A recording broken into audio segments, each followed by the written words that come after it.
Front and Center. Front and Center. A focus on important and significant developments affecting the lives of Filipinos, not only in the Philippines, but also those living and working around the world. Join us in Front and Center. Front and Center. Here on Radyo Pilipinas World Service. Front and Center, a program that focuses on developments in the Philippines, legislations that provides policies and directions that strives to promote a better economy for the country, issues that concerns the welfare and well-being of every Filipino. All of this and more will be front and center. Join me in this half-hour program here on Radyo Pilipinas World Service. You can watch this program over Radyo Pilipinas World Service via Facebook page live broadcast. Just access our Facebook page, Radyo Pilipinas World Service. You can also catch every front and center programs over our YouTube channel. Just type in your YouTube browser, Radyo Pilipinas World Service.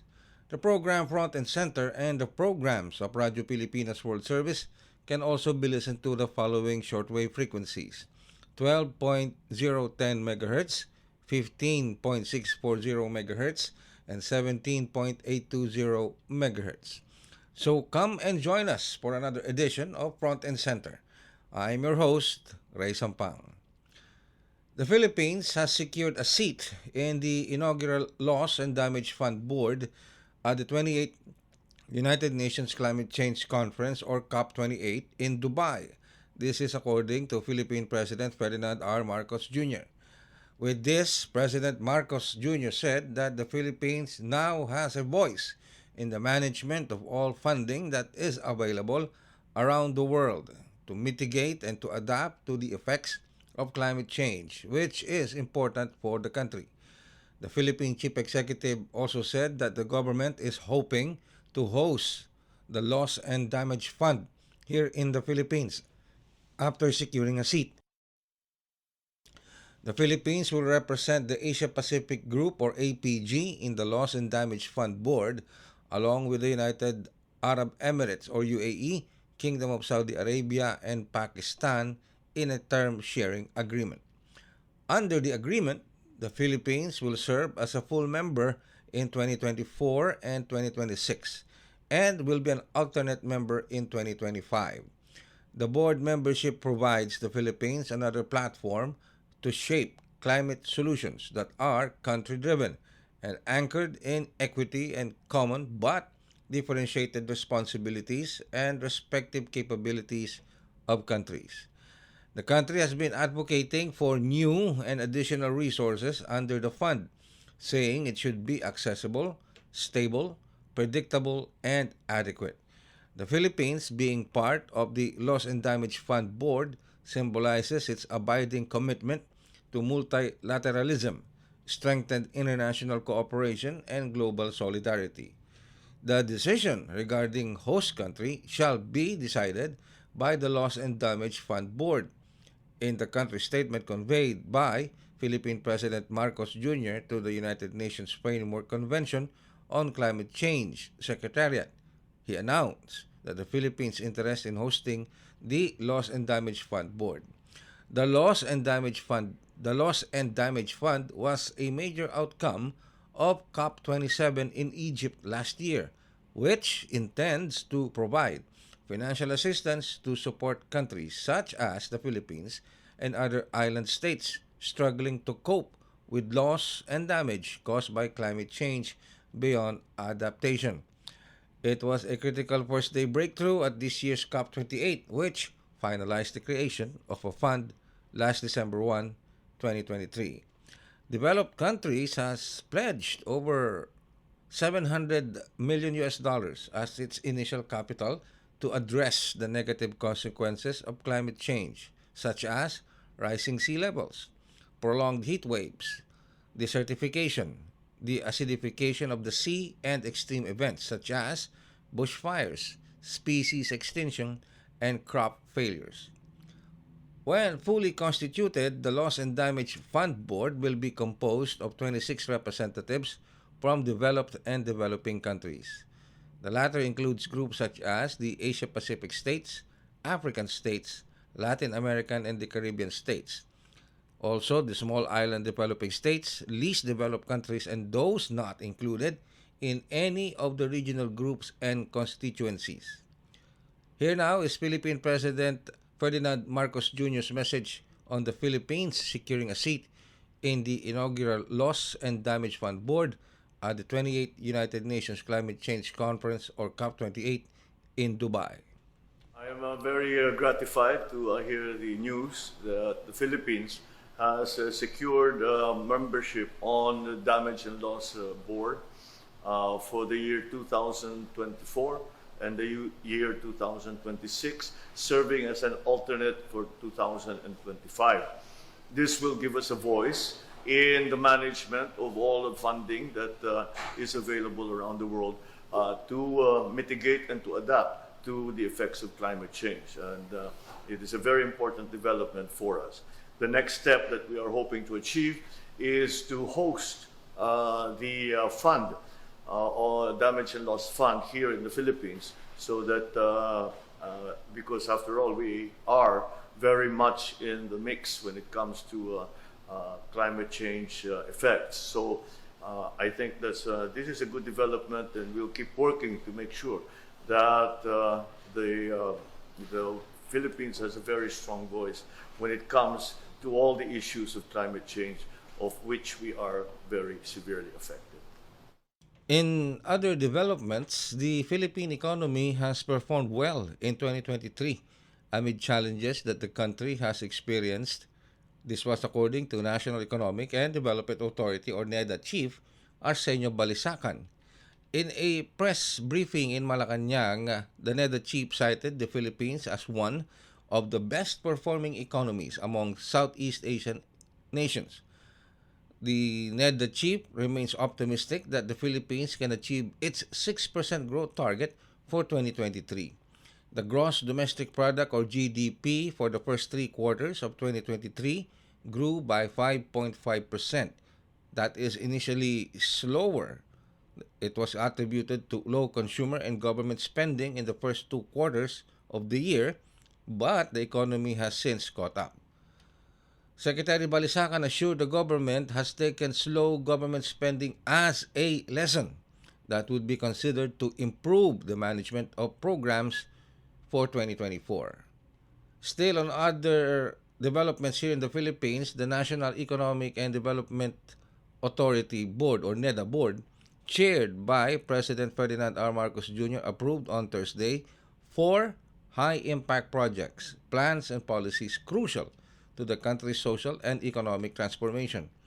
In a press briefing in Malacanang Palace, Socio-Economic Secretary Arsenio Balisacan said that the NEDA Board confirmed during its 12th meeting the construction of a 67.4 billion peso 23-kilometer 4-lane alternative route to bypass the existing Dalton Pass in central Luzon, particularly during road closures due to calamities, which is expected to be completed by 2031. The project, to be implemented by the Department of Public Works and Highways, or DPWH, will facilitate the seamless transport of people in the delivery of essential goods and services within the region. Secretary Balisacan, who heads NEDA, also said the board confirmed the second phase of the Master Plan and High Standard Highways, or HSH, network development of the DPWH. This is aimed at providing higher quality, higher standard highway network for faster, safer, more comfortable, more reliable, and an environmentally friendly road transport. This is expected to support the administration's goal for a rapid, inclusive, and sustained economic growth in the country. The master plan has identified 53 Class 1 projects that will be implemented in the short term, or projects to be implemented or completed by 2030. Medium term, or those commencing in 2030 and to be completed by 2035. And long term, or projects commencing in 2035 and to be completed by 2045. Also, among those given a nod include the board's endorsement for the proposed executive order extending until December 31, 2024, the reduced most favored nation tariff rates on selected commodities covered under Executive Order Number 10, Series of 2022, including pork, corn, and rice. Also, according to the NEDA chief, the tariff rates on pork, corn, and rice will be reviewed on a semestral basis. With the proposed extension of the reduced tariffs could help ensure an adequate supply of agricultural commodities and maintain stable and affordable prices, thereby better managing potential inflationary pressures. Lastly, the NEDA board approved the 8-point action agenda of the Department of Health's medium-term strategy for the health sector from 2023 to 2028, aligned with the Philippine Development Plan and with the Universal Healthcare Program. This action agenda contains priority strategies for the health sector divided into three major parts dedicated for every Filipino, community, and health worker, as well as institution in the country. Also, during the meeting, the NEDA board also received updates and previously approved PPP projects, which is the University of the Philippines General Hospital or UPPGH Cancer Center Public-Private Partnership Project, Tarlac Pangasinan La Union Expressway Extension Project, and the solicited proposal to rehabilitate, operate, expand, and transfer of the Ninoy Aquino International Airport PPP project. Also discussed were the upgrade, expansion, operation, and maintenance of the Laguindingan International Airport, the dialysis center PPP project for the renal center facility of the Baguio General Hospital and Medical Center, and the upgrade, expansion, operation, and maintenance for the Bohol Panglao International Airport.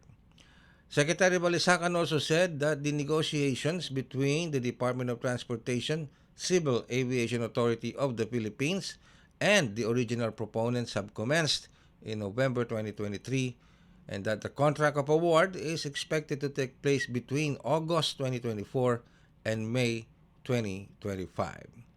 Front and Center will be back after another edition of Pinoy Kultura.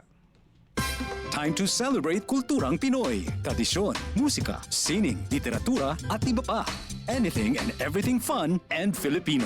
Ito ang Pinoy Kultura. Masaya at makulay ang ating buhay. Kitang-kita yan sa likha ng ating national artist na si Larry Alcala.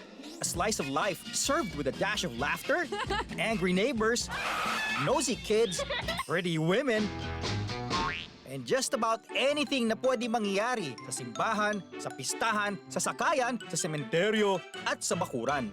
Larry Alcala, a well-known editorial cartoonist and illustrator who captured the hearts of the Filipinos. His work is a reflection of the many unique aspects of everyday life in the Philippines. Oh, nahanap niyo na ba si Larry Alcala? Yan ang Pinoy Kultura because our culture is cool. To know more about their life, work, and contributions, visit the National Commission for Culture and the Arts at ncca.gov.ph. Serving the Republic of the Philippines for more than 75 years. Ito po ang Presidential Broadcast Service. You are still listening to Front and Center here on Radio Pilipinas World Service. The government of the Philippines will implement fiscal measures to cushion the impact of El Nino phenomenon in the country, in addition to other strategies to be carried out by the administration. This was the statement of President Ferdinand R. Marcos Jr. on Wednesday. In a media interview in Nueva Ecija after attending the inauguration of an irrigation project, President Marcos Jr. said that his administration is also contemplating on other strategies concerning the fiscal measures that the government can undertake to lessen or mitigate the effects of El Nino. This includes analysis of world prices of food and the appropriate tariff level that will be appropriate for the fiscal measures. The Philippine President likewise said that a task force will be established to put together all the data from the Department of Science and Technology, Department of Environment and Natural Resources, Department of Agriculture, Department of Energy for an El Nino database so that the concerned agencies could have access to data for their modeling. The government is still working on the structure of the task force to show the structure and the general plan, the Philippine president said. But with regards to agriculture, President Marcos said the biggest determinant to production levels is irrigation, saying that with better water source, farmers could increase the number of cropping season to 3, which could increase production immediately by 30%. The president also mentioned government's plan for a massive information campaign with regards to the impending dry spell. Earlier, Philippine President Marcos Jr. led the turnover of a 776 million irrigation administration project worth of excavators and urged NIA to maximize the full potential of the equipment to assist Filipino farmers in boosting their yield and income, especially in the midst of a looming El Nino phenomenon next year. President Marcos also called on the Department of Agriculture and the National Irrigation Administration to assess farmers' needs to accelerate the construction of irrigation facilities from existing water sources. At the same time, the President reiterated his message to prepare for addressing the effects of El Nino, saying he issued directives for the involvement of the Department of National Defense, Department of Natural Resources, and the Department of Agriculture to study government responses to the looming dry spell. The government has to think and consider conducting cloud seeding to induce rain and to ensure continuously supply of water to farmland, and to solidify the administration's efforts to lessen the impact of the impending El Nino phenomenon to the overall water supply. Philippine President Marcos Jr. recently led the inauguration of a water treatment plant or WTP in Muntinlupa City and acknowledged the timeliness of the project given the ongoing El Nino that is forecasted to last until the second quarter of 2024.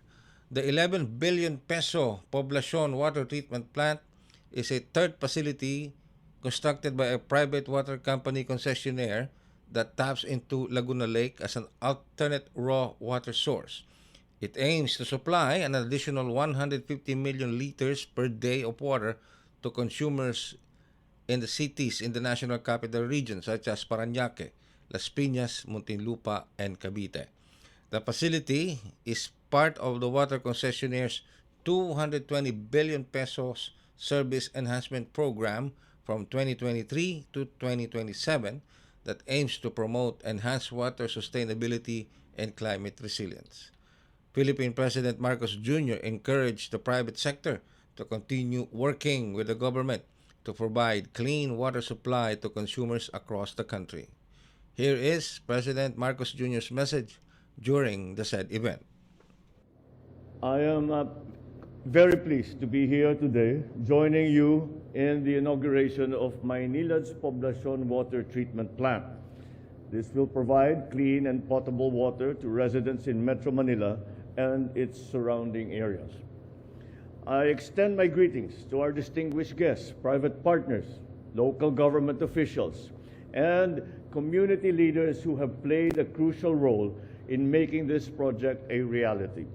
It is a testament to our shared commitment to water security and sustainability. We stand on the brink of completing this crucial project, a necessity heightened by the current challenge posed by the El Nino phenomenon. Your collective efforts ensure that we exceed the demands of our people in these trying times. With the El Nino projected to last until the second quarter of 2024, we must prioritize the repair of water pipes to prevent leakages and the completion of ongoing water supply projects to ensure that we have adequate supply. And so, let us call upon the pertinent agencies to intensify their vigilance in overseeing the construction of water supply facilities, particularly in regions grappling with water scarcity. As we confront present and future challenges, this project is a testament to the positive outcomes that we might achieve when the public and private sectors unite for the greater good. I invite the private sector once more to further explore opportunities to collaborate with government in addressing our water supply challenges. Let us continue to work together so that we can provide our people with the best quality services that they truly deserve.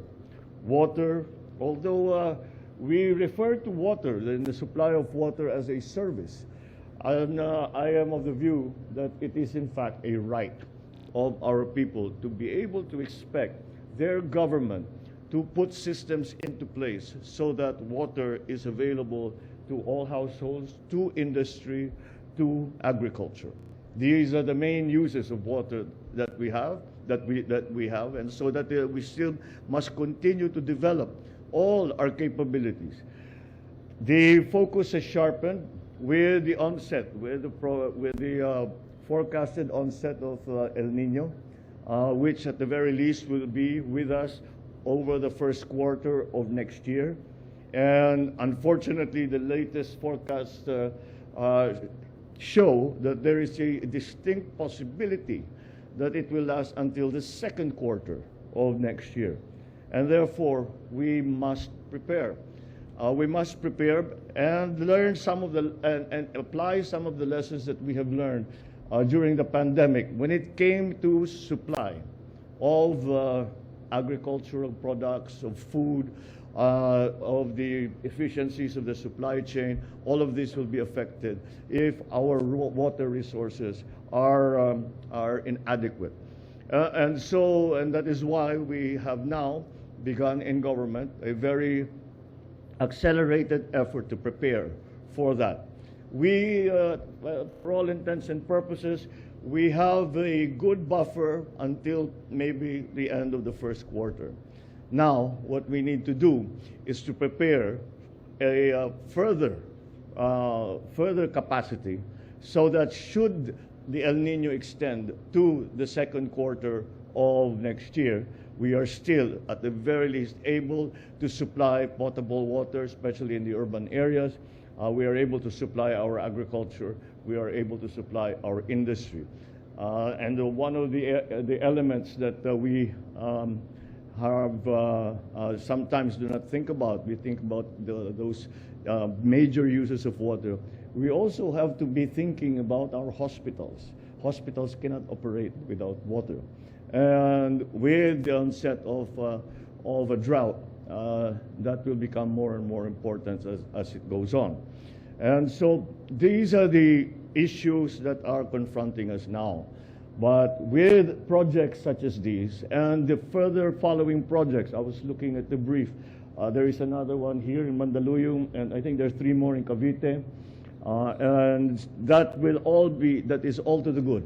And we have to get those facilities built and operating so that we can consider ourselves at least minimally ready for the arrival of the drought that will be coming next year. Now, I do not mean to frighten anyone off, but it is a serious problem.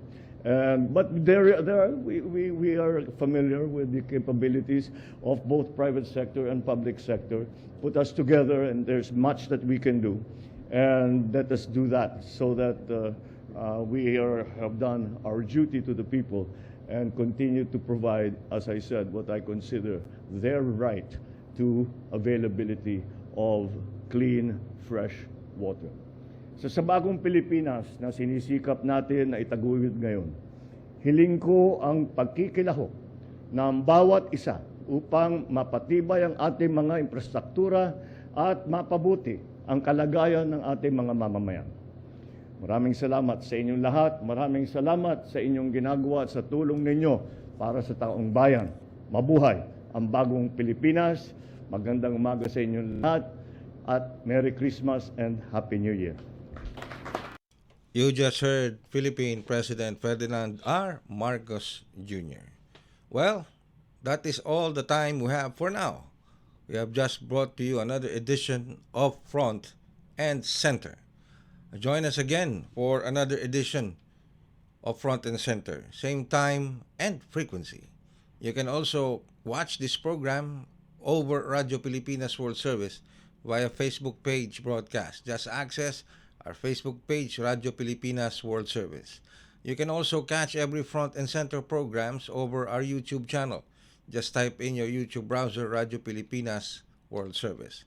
The program, Front and Center, and the programs of Radio Pilipinas World Service can also be listened to the following shortwave frequencies: 12.010 MHz, 15.640 MHz, and 17.820 MHz. Together with our producer, Mr. Erwin Peñano, and other technical personnel, Leo Magpayo and Milo Gionella, I am your host, Rey Sampang, leaving you with this message: Mabuhay and love the Philippines.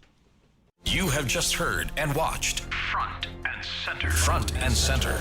Join us again for another edition here on Radio Pilipinas World Service. Front and Center.